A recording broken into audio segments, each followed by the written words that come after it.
Now I can Yeah, hear you. Right. lovely, lovely, great, wonderful. So, hi everyone. How are you? How are both of you? Doing well? Great. Yeah. I'm just What about okay. you, then? Okay. And what day is it in Turkey and also in Russia? Is it morning, afternoon, and also evening? I'm living in Moscow, but now I'm in Yekaterinburg, so it's another city, and by in Yekaterinburg is now like uh, and half hour, little bit later than in India. So yeah, then now we have uh, four four 4 hour. Yes, it's evening. All right, all right. So, and what about you, Mariam? Is it evening there in Turkey? It is afternoon 2 p.m. and half, approximately. All right. Sounds great. Like in Moscow. So, yeah, so it's lovely interacting with both of you. And my name is Meghna, and I am based out of Delhi, India. And I am also the founder of a startup based out of Delhi by the name of Swan Livelihood, which is Skilled Workforce Advancing Nation. And we are primarily working with youth, young people to upgrade their skills.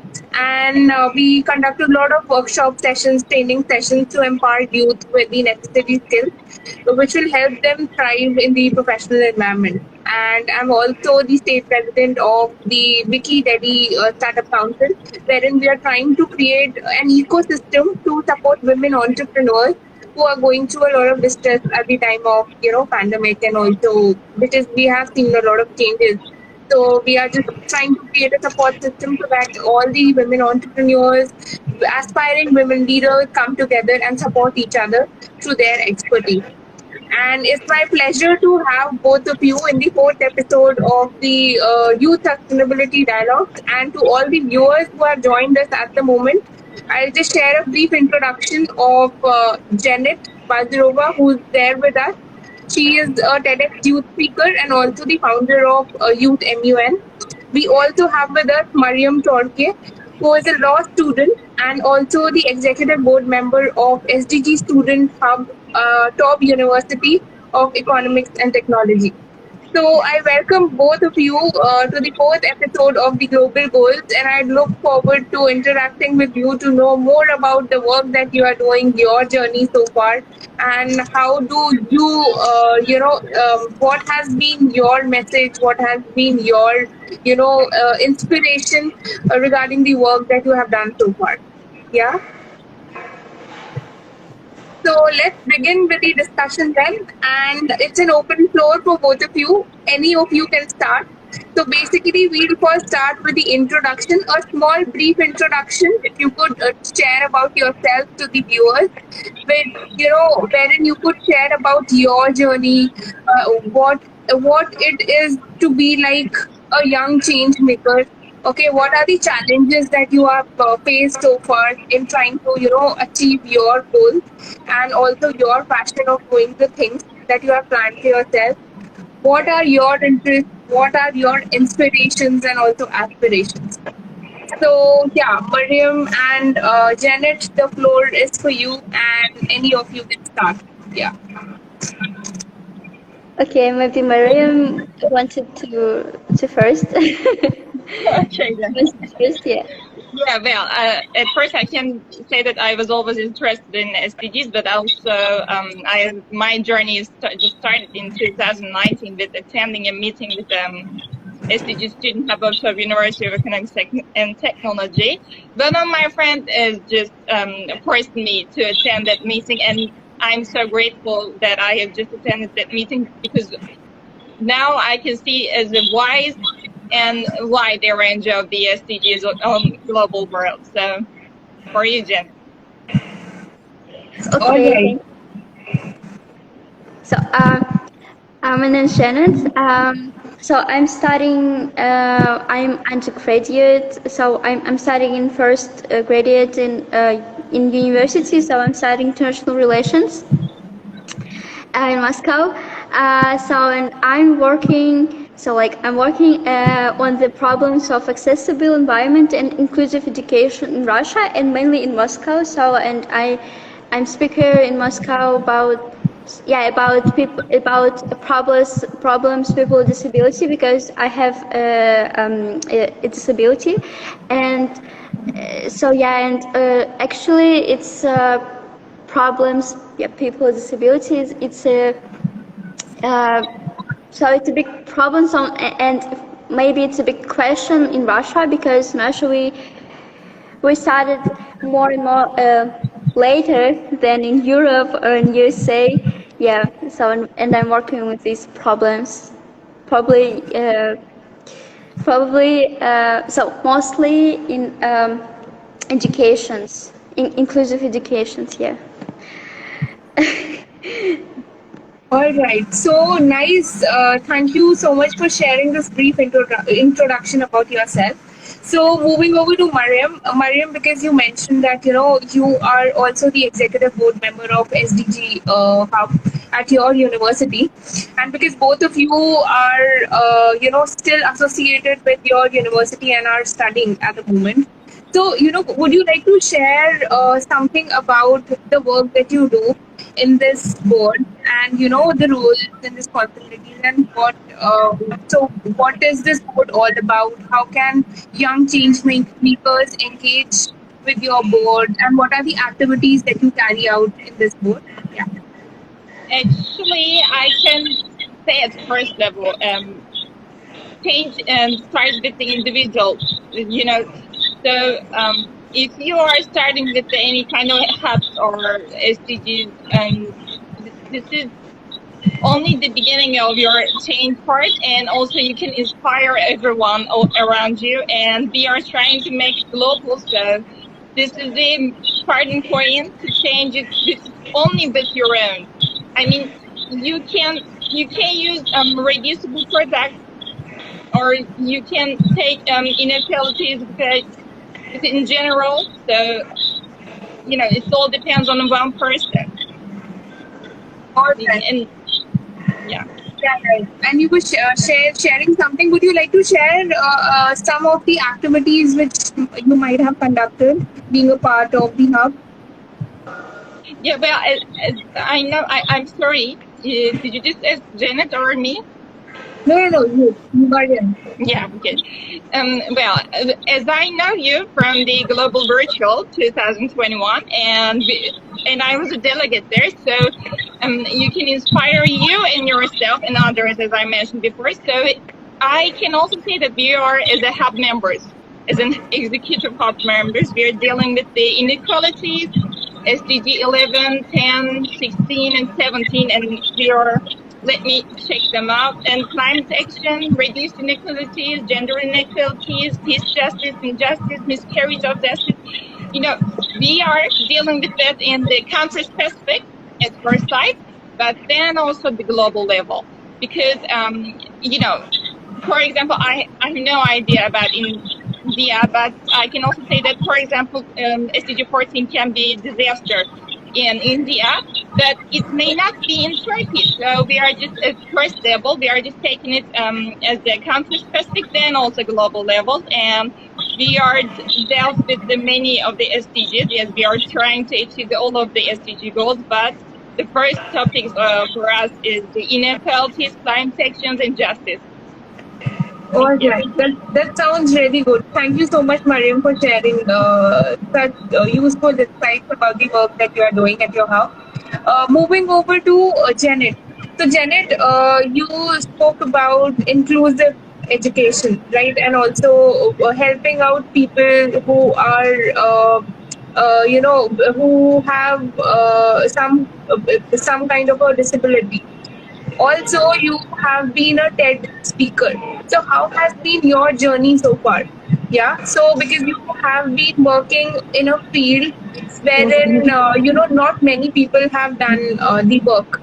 So, how would you like to describe your journey so far, and what would be your some of the key learning based on the work that you have done? So, actually, Actually, I don't. So I don't know how say that exactly CDGs about some problems people with disability, because I am not. I'm working.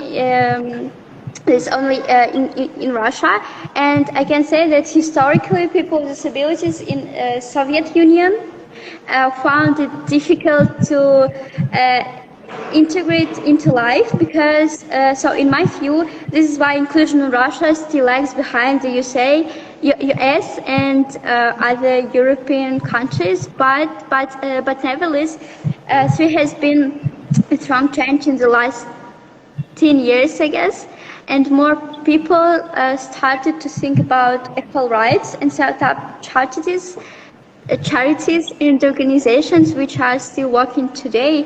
And so, for example, I conduct kindness lessons. It's lessons about, so this is lectures for school children and for students, and the concept of these lectures was about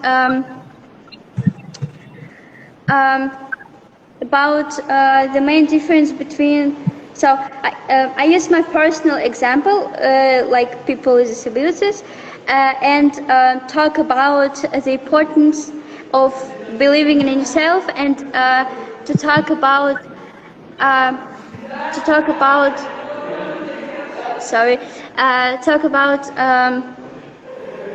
inclusion. So, for example, why inclusive education is important and necessary, and how we can to change our and how can we change Russian education for inclusive and for people with disability, and why it's important, and how effective can we do this. So, and in TED, I talked about also about inclusion, but on my personality, for my personality examples and my personality's way. So then I can say so. All right. So that's like a very noble, theme that you have picked up based on your experience of what you saw around. And moving over to the work that you are doing through your organization, Youth MUN, would you like to share, something about the work that you are doing through your organization to our viewers, so that they get to know more about, what are the things that, what are the activities that you have carried forward to your organization, and what was your inspiration behind the same?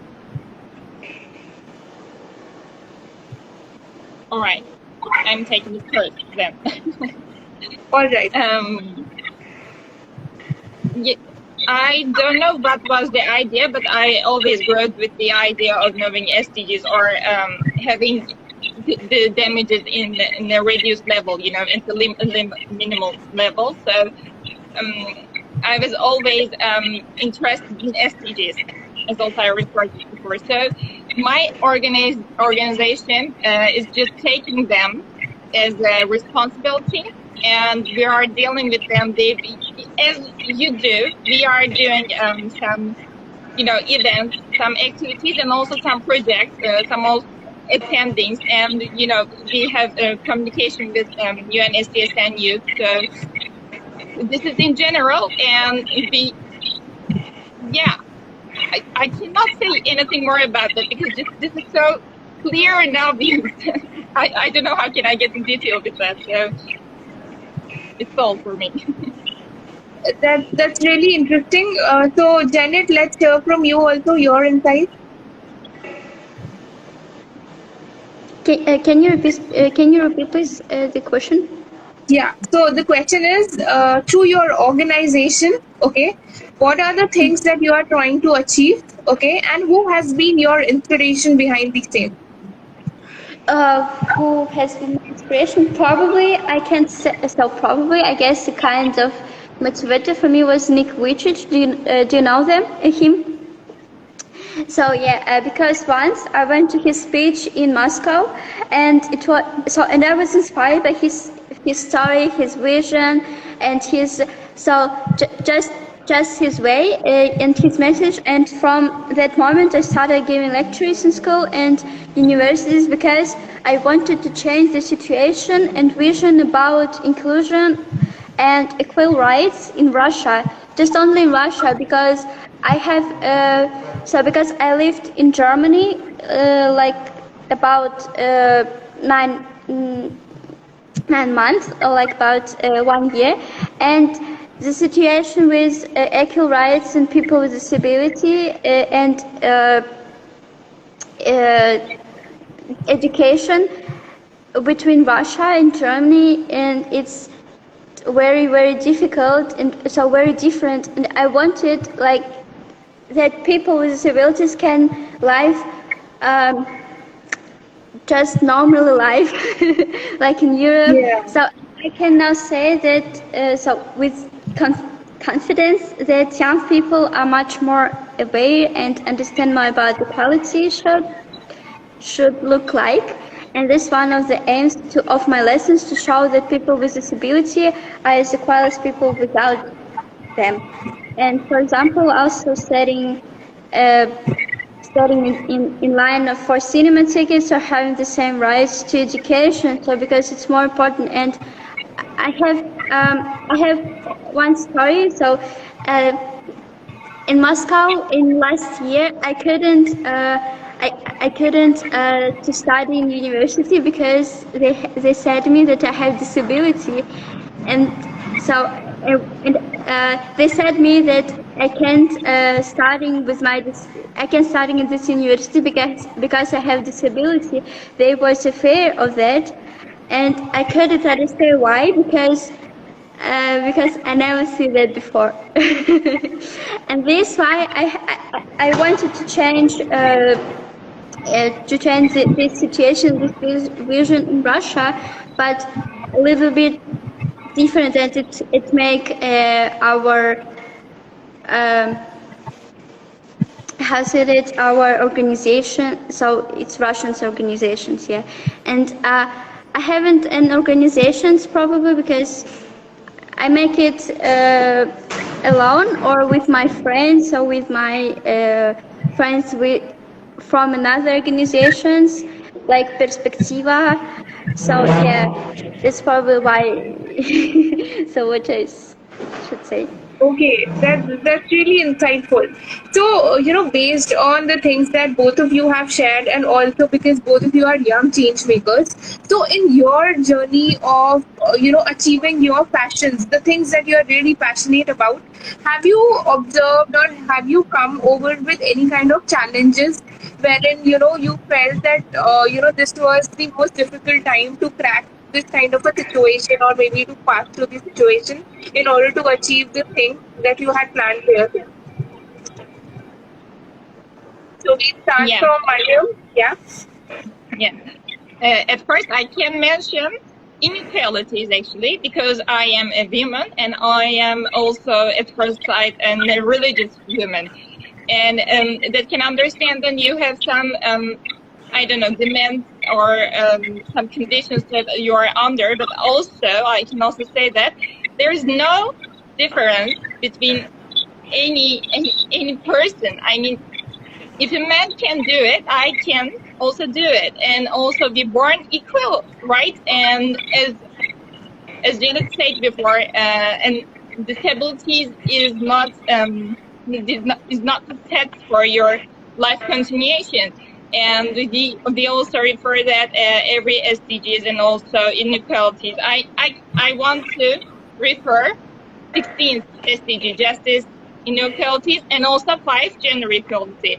Now we can also say that we are in law.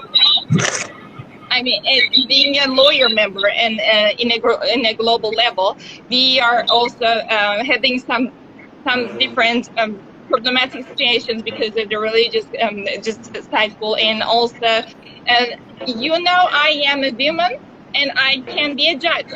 There is no other condition, and I can be criminal justice judge, and also family judge. But they can also seem that in general, I mean, they are just thinking you as you can only be a family judge because you are a woman.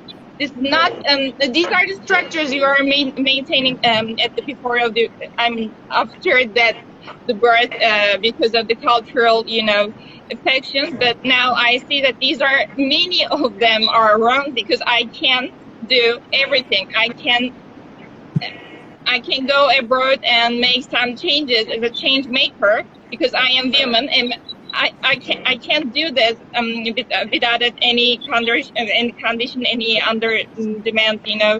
These are no structures and these are not straight conditions that you are taken through. So yeah, these were the challenges that I have faced a lot.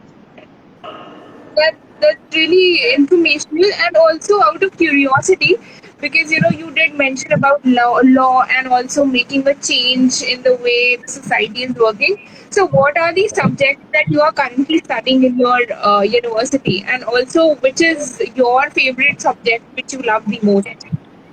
Yeah, well, I love criminal law so much. I don't know why, but in crime, and you're solving that with the legal levels.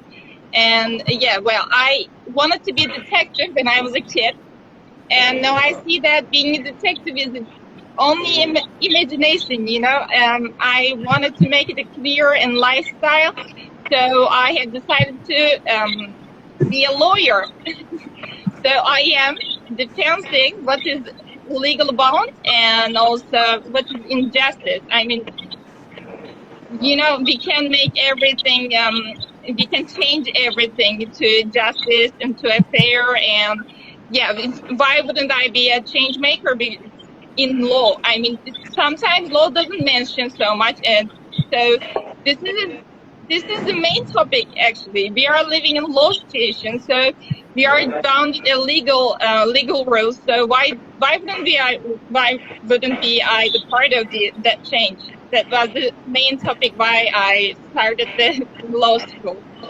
Okay, that's really interesting. And I mean, just to update you with my brother, my younger brother is also doing his law, and he's also Yeah. a LAMP. Yeah, and he's also a LAMP fellow. So LAMP fellowship is like a fellowship wherein all the lawyers get a chance to work with the parliament and also with the senior lawyers in the country. Yeah.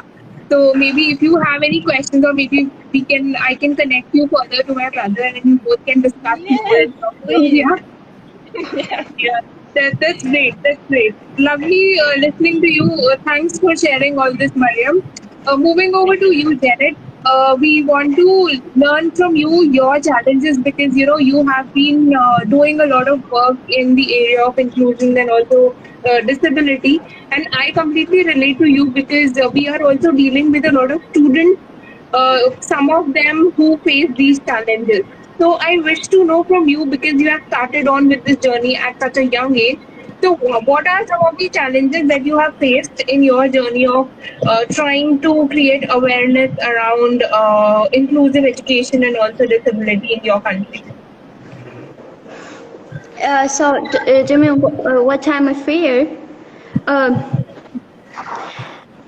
so it's I don't know what I'm fear, because now I'm don't fear anymore, and so I don't fear anymore, because I had a lot of challenges in Russia, because that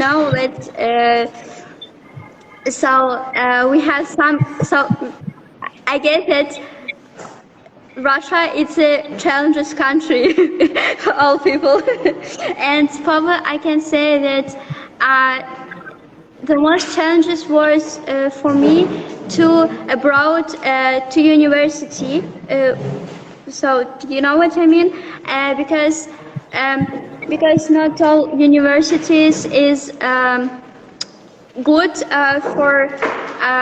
for I mean, in not all of the universities good interior for people in wheelchair, because we haven't. So it's all always our steps around, and it was the most challenges with barriers.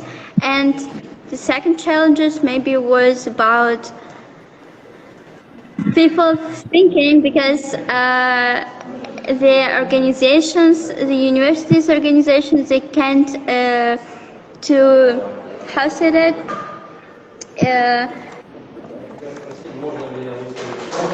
just a minute please, can't get used to that here will be starting people with disabilities, because it's a fair, and it's maybe so yeah, people, because people don't say all every day in streets on streets that people that band in wheelchair can just walk or just starting, because I always was alone, so I was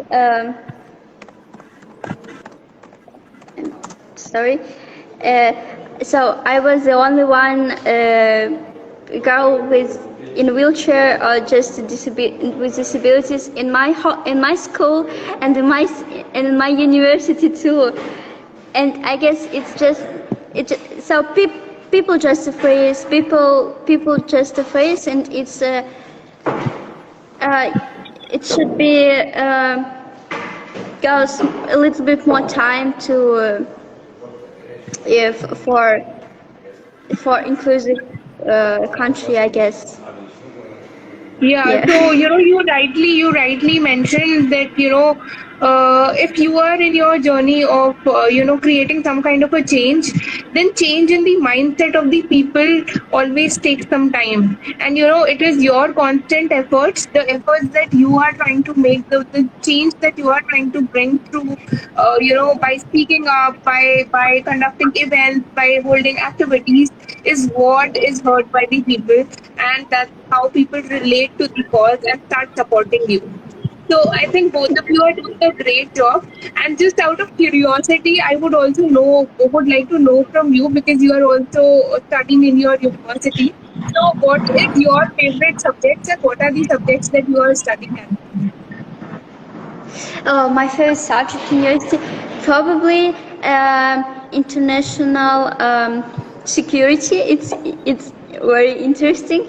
International security, maybe laws, but yeah, just a little bit law, and international history. Yes, history of international relations. Yeah.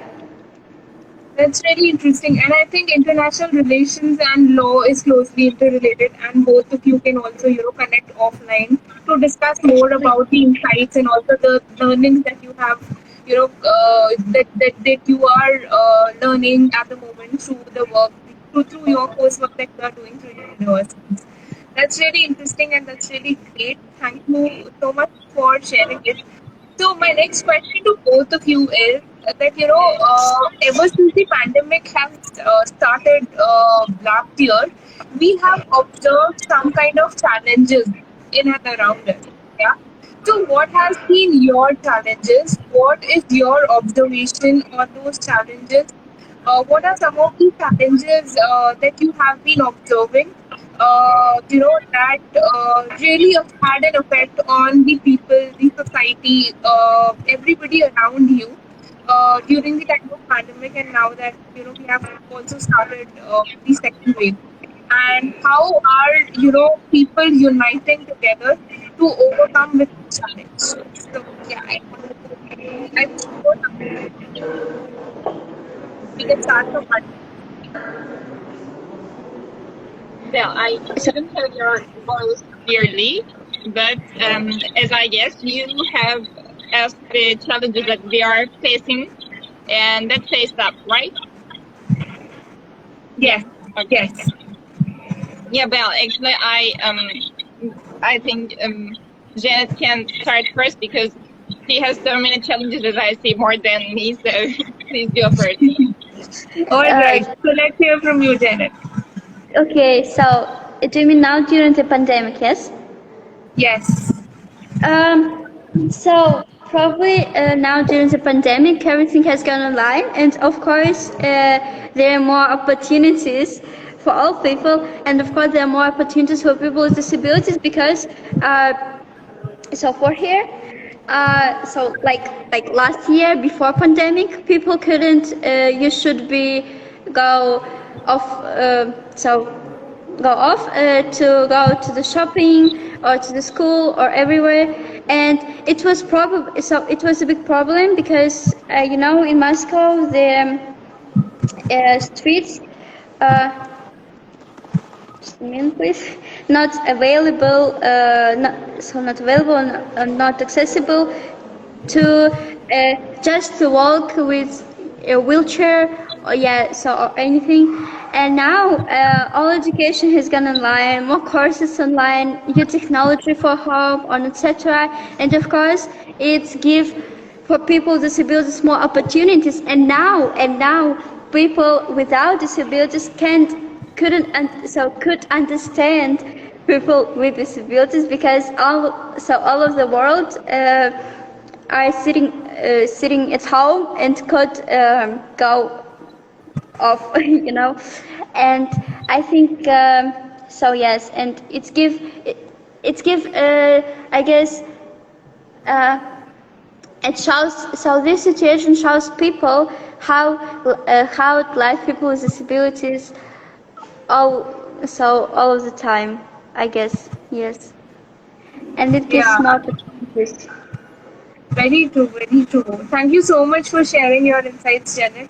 And it feels good that the people can now have the access to the online technology, and it has become easier for them because otherwise they were required to move to different places, and which proved to be problems for some people. But now because everything has gone virtual, we also see these people connecting with us virtually, and also be more interactive when it comes to and discussing and sharing their views. That's really nice. Thank you so much, Janet, for sharing it. Mariam, would you like to share your insights? Yeah, I think post-pandemic crisis can be seen as a crisis, but resolution of crisis situations can so many advantages. And for me, I can reach technology here properly, and I also have internet. I don't know, yeah, many technological devices I have, so I can get interact with you with pleasure, and also I can get interact with global. I mean international. So for example, in pre-pandemic time, I would not be able to reach maybe with you, Magna, or I will not have any condition to get in the I don't know get have an opportunity to reach any resources. I mean certificates or educational measurements with the technology. So here we are for the we can make disadvantages to advantages or crisis solutions as advantageous position. So I am trying to make the disadvantaged position to advantage position in the pandemic crisis here. That's really being optimistic, and that's really great. We also have Francis with us as in the audience, and he's writing that it's great to hear from both of you, and he's also thanking Janet for the thing that she had shared earlier. Thank you so much, Mariam, for your insights. I mean, both of you have been very optimistic about the problems that you have seen in and around you, and also in terms of trying to create a change by continuing to remain optimistic, positive, and also at the same time moving a step closer to the challenges that you see around you. So, my next question to you is, because we have a lot of youth who are there with us on our page, and who would also be watching this video once we end the live session, and also save this video online. So, what would be your message for the youth, for the young change makers who are there to make a difference? How do you think they can collaborate and work together to achieve the 2030 agenda of sustainable development goals? So we have Francis writing, Meryem, it's good to hear and learn from you. Thank you so much, Francis, for being so encouraging. Yeah. Thank you. Yeah, thank And we see you a lot for of, this. thank you so much, all the audience. Keep up with your heart. Keep up with the flow of your hearts. We do see a lot of hearts, coming in, and keep up with your enthusiasm. Do stay with us till the end. Yeah. So we have a lot of people cheering both of you in the chat boxes. So thank you, all the viewers who are watching this live at the moment. We would now hear from Jennet and also Meryem, their insights on how youth can become change makers and how can they collaborate to make a difference and also to attain the 2030 agenda of sustainable development. Yeah. Yeah, well, we can say that hope will shine, right? And until you achieving your goals, I mean, your goals are always your hopes. So please be optimistic and please never let down your intimation to don't let down. I mean, please don't let down your intimation to reach those goals. So be bright and be a hope of our future. So be a change maker for your own. I mean, being an individual. That's really interesting and also inspiring. Let's hear from you, Janet. Thanks, Meryem. I wanted you to be so. Please believe in yourself all the time because you. So all of your hands and nothing is impossible. Yes, just believe in yourself.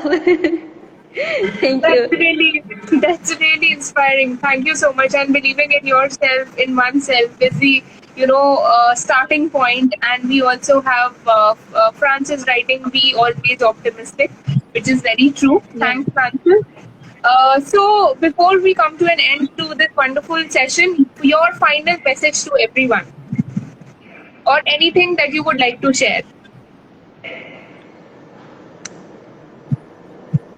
Yeah.